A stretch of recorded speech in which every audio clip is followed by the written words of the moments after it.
Okay, so this is section 8-2, displaying data.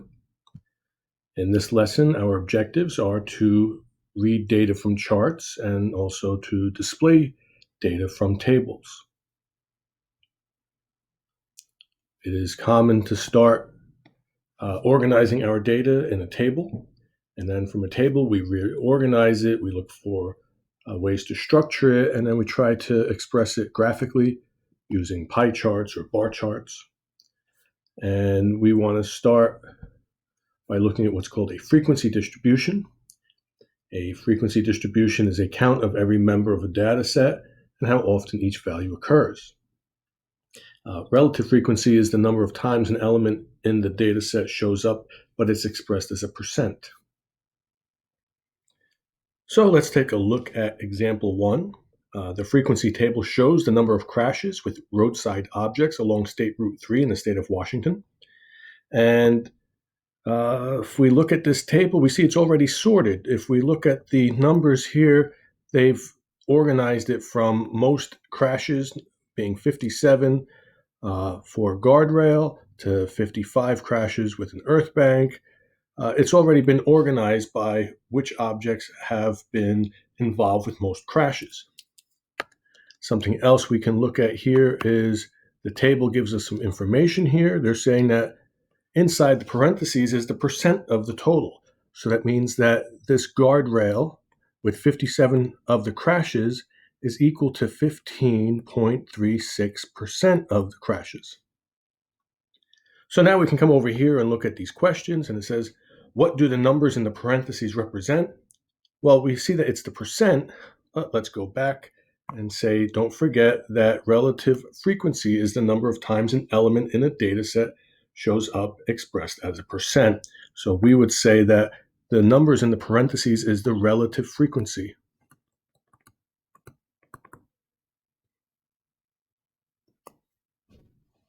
Question 2. Which object was involved in the most crashes? Well, they've made this easy for us. They sorted the table from most crashes to least. So we see that the object involved with the most crashes is at the top. That is the guardrail. And how many total crashes did this survey cover? So we would just add up all of these numbers here to see what the total number of crashes are, and the sum of the numbers, sum of frequency numbers.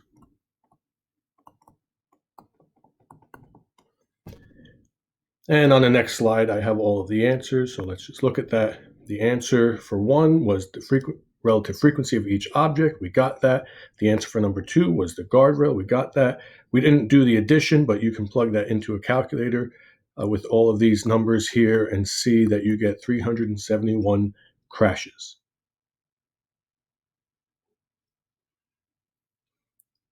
So in example 2, we're asked to construct a frequency table of our own. It says here that the number of household pets for 52 families is recorded. Construct a frequency table of the collected data. This is the collected data. So we have 52 pieces of data. We see that this household had 0 pets, this household had 1 pet, 0 pets, 2 pets, 0 pets, and so on and so forth. We want to put that into a table. The frequency table is a table with 2 columns. The first column is the list of items that you're tracking. The second column is the number of times each item shows up in your data. Let the first column be labeled number of pets per household, and we'll let the second column be labeled number of households. So this is the same data from the previous slide. We've scanned it. We see that there's 0, 1, 2, 3, 4, 5, 6, and those were all the possible outcomes, and we've listed them here, 0, 1, 2, 3, 4, 5, 6. So they're all there. That's all of the possible numbers that we had from our survey. Doesn't mean that there's not more pets per household out there, but from the people that we surveyed, this is our sample population.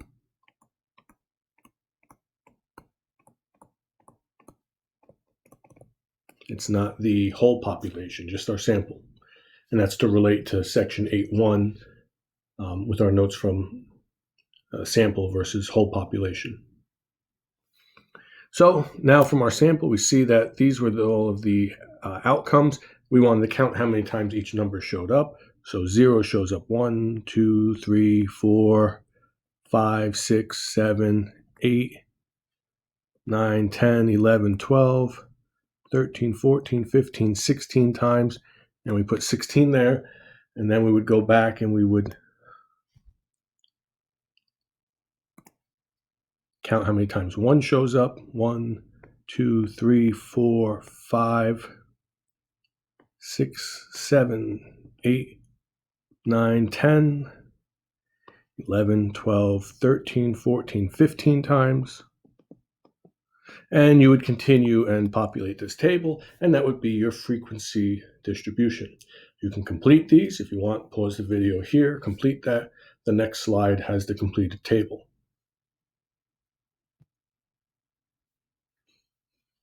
So you should have had these numbers for your frequencies. So this column, we titled this as the number of households, but this is also known as the frequency column. It means how many times did this data set show up in our survey? 16 times.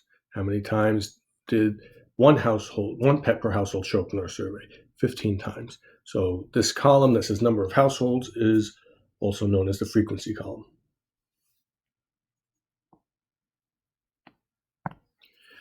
We can make these frequency distributions more useful by grouping a range of numbers.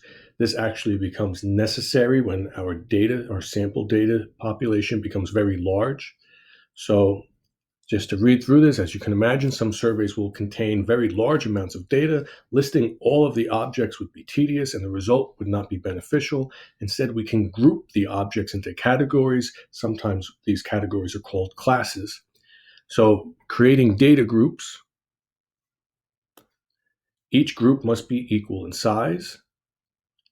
So in this example here, ages 3 to 5, 3, 4, 5 is a size or a width of 3. That means the next group after that would be 6, 7, 8. So it would be 6 to 8, and then 8, 9, 10.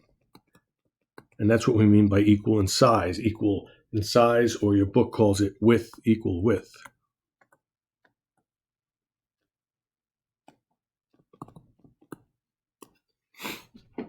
Each label is expressed as a lower bound with a dash and then the upper bound. So we see the lower bound is 3, dash upper bound 5, lower bound 6, dash upper bound 7, lower bound is 8, dash upper bound 10. There can be no overlap between the data groups. That means if this ends with 5, this has to start with 6. I can't have this start with 5 because that would be an overlap in data, and then we would be double counting our data. In other words, where one group ends, the next group cannot begin with the same value. We have to increment it. So let's look at another example. And in this example, we're going to create a grouped frequency distribution. In this data set, it says the number of text messages sent per month for 48 families is listed. Construct a group frequency table for the data. So as you can imagine, if we didn't group it, we would have a very long table, and the information would not be very useful for us. But as we start to group it, we can look at things and make better decisions or make better conclusions. The group frequency distribution table still has 2 columns. The first column is the list of item groups. So this is going to have that label, that range of numbers that we're going to put as the label. So the groups that we're tracking. The second column is the number of times each shows up in your data group. So the second column is our frequency column. And we're going to name these columns as number of text messages per month and frequency. Now, I'm going to create a separate video on how I constructed this frequency diagram using Microsoft Excel. That link and files will be attached along with this video. So after I went into Microsoft Excel and I did my magic with it. As I said, I have another video posted if you want to see how to create this and the decision-making process. You see that I'm going to go back a slide, from our data set, we found what was the lowest value in this data set. And if we go through this, 135 is the lowest, and that's where this starts. And then we said, what was the highest in this data set? It was 399, and we see this goes a little bit above. And the reason it goes above is that we have to have equal class sizes of 44. And you're probably saying, well, how do I know what the class size is going to be? Well, we go from 135 as the minimum to 399 was our maximum. So we can get the range. The range is equal to max minus min. And that gives us a range equal to 264. And ideally, we like to have these tables into rows of about 5, 6, or 7. We have 1, 2, 3, 4, 5, 6 here. And I said, well, 264, let's divide that by 6. I saw that it was ending with a 4. 6 divides into numbers that end with 4. So if we do 264 divided by 6, because I wanted 6 rows,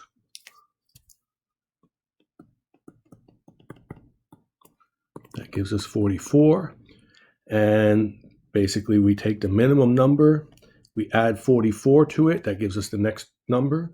So 135 plus 44 gave me 179. Now I have to add 1 to start at 180, add 44 to it, that gives us 224. Add 1 to get the next number, then add 44 to it, gives us the 269. Add 1 to start the next group, add 44 to that, add 1, add 44, add 1, and then we add 44, and we see that this went over the 399, and the reason for that is in between each of these groups, we had to add 1, and you see that I just made 1, 2, 3, 4, 5 arrows. That's in between the groups. That's accounting for the plus 1 to the next group, and I did that 5 times, and 399 plus those 5 arrows, those 5 plus 1s, brings us up to 404. So it goes above our data set, but it gives us equally sized groups that we can use and now count the frequency of each of these groups. And that's the process for saying how many groups do I want, what should the data set be, and how do we set up the table. Now, I'm going to erase all of this.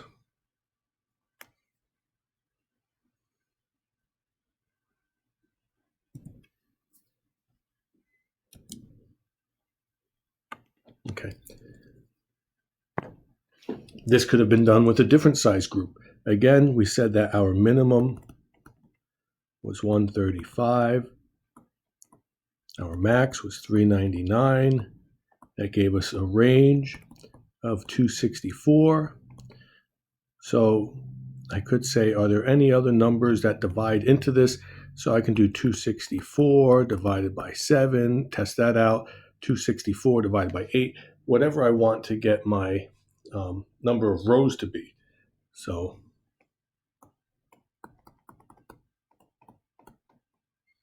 we can test out a bunch of different numbers until we get something that divides without a decimal left over. And the next number after 6 that works is 11. And if I divide by 11, that gives me 24. So I would have 11 rows where the width of each row would be 24 instead of 44. So that would give me a different size table. And really, 11 rows, it starts to get to be a lot of data or a lot of different categories to look at. It is ideal to keep the number of rows between 5 and 7. So 5, 6, or 7 is the most popular. Unless you're dealing with really large data sets, then that's a different case. But for most of the problems we'll be looking at, 5 to 7 rows seems to suffice. So the next way that we want to express our data is using pie charts. A pie chart shows how large each category is in relationship to the whole data set. So here we're looking at, this is 23% of the entire data set that we've collected. So it's 23% of the 541 professions that we surveyed. If we wanted to know how many professions or how many workers that represents, we would take our 541 and multiply it by 0.23 to get our, that's 23%, to get the number of professionals in this survey. So let's get our calculator. 541 times 0.23 is 23%, gives us 124.4. So we would say about 124 professionals.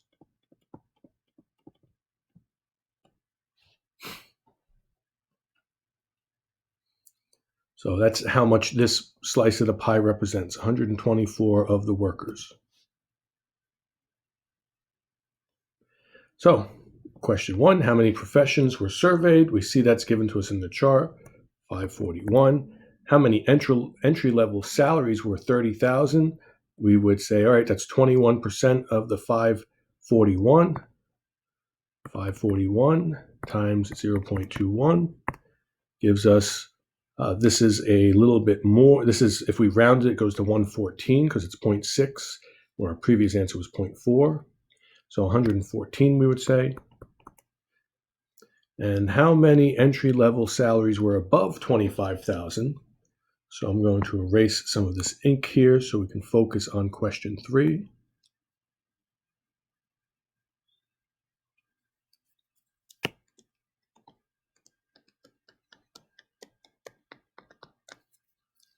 So above 25,000. So this is below, this is below, this is below, above, below, and above. So we need 23% plus 21%. That gives us 44%.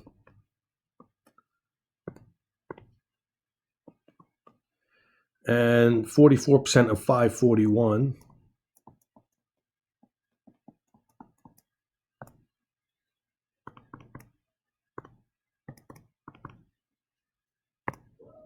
$238.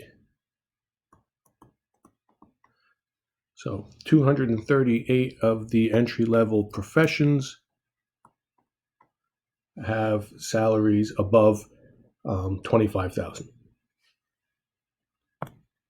So we can check our answers with the textbook, and that all matches. The next way we represent our data is using bar graphs. A bar graph is a chart of categorized data where the height of the bar is representative of the frequency of the class. So looking at this chart, it says approximate how many students were surveyed. So we're just looking for approximations here. Maybe this is 24. This looks like 17. Maybe 13. 7. And 3. So if we add those up, that's 10, 23, 40, 64.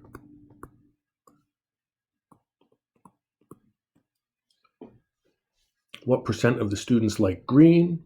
So I have 13 out of 64 times 100.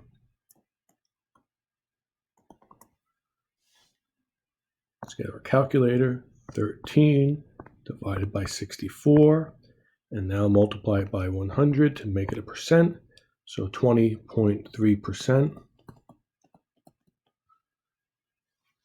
And approximately how many students like pink, and they're not asking for a percent, that means they're asking for the number, and about 3. So we got slightly different numbers, and it's just based on how I estimated the height of each of these bars. Again, that's why the word approximately was used here. The other type of bar graph is called a comparison bar graph. The bar graph on the left is a side-by-side bar graph. It is used to compare two populations at the same time. The bar on the right is a stacked bar graph. It is used to show the breakdown of a category. And the last type of bar graph we look at is something called a histogram. Histograms are special types of bar graphs. They display frequency distributions of numerical classes. Numerical classes means the labels are all numerical and they have to go in consecutive order. So since this ended at 3, the next one has to begin at 4, and it has to be in sequence like that.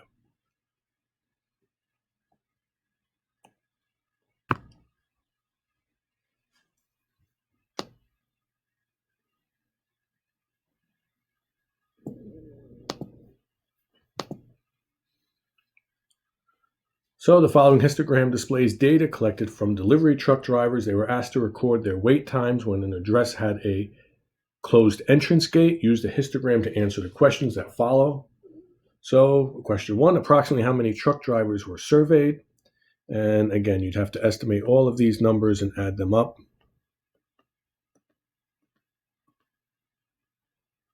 I believe the answer is 241. So once again, you would estimate each of these answers, add them up, and as long as you're in that vicinity, you might be off by a few, and that's fine.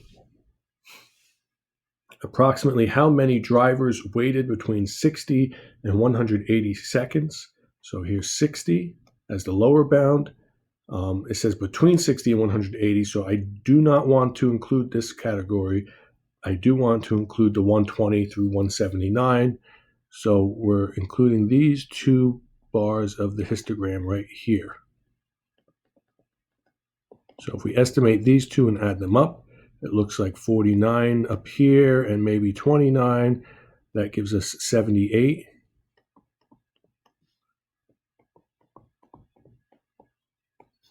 And approximately how many drivers waited more than 7 minutes?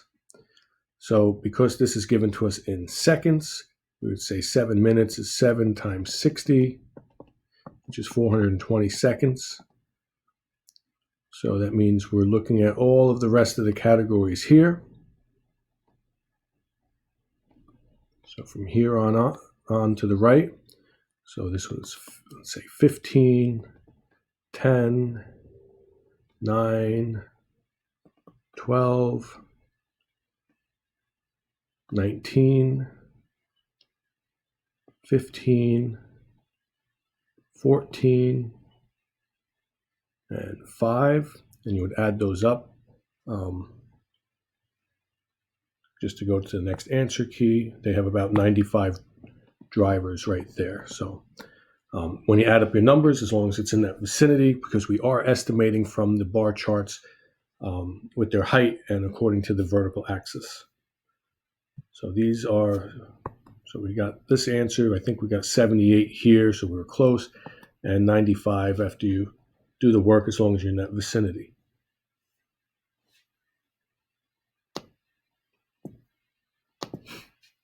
So next is a line graph. Line graphs show how data change over time. The horizontal axis of a line graph represents the time, and the vertical axis represents the variable being measured. So that means it's the frequency for the vertical. And each point represents a data value. Then the points are connected by line segments, so the trend over time is easier to observe. So they're not showing you the points here, but you can see the change in direction represents where there's a point, and they use a segment to connect them. So I have a simpler graph to look at next. The following line graph shows the average math score on the SATs from 2010 through 2019. What was the average math score in 2012? So if we look at 2012, looks like it's about 514. When did student scores show a big improvement? So this looks like the biggest improvement we have here. So that means 2017.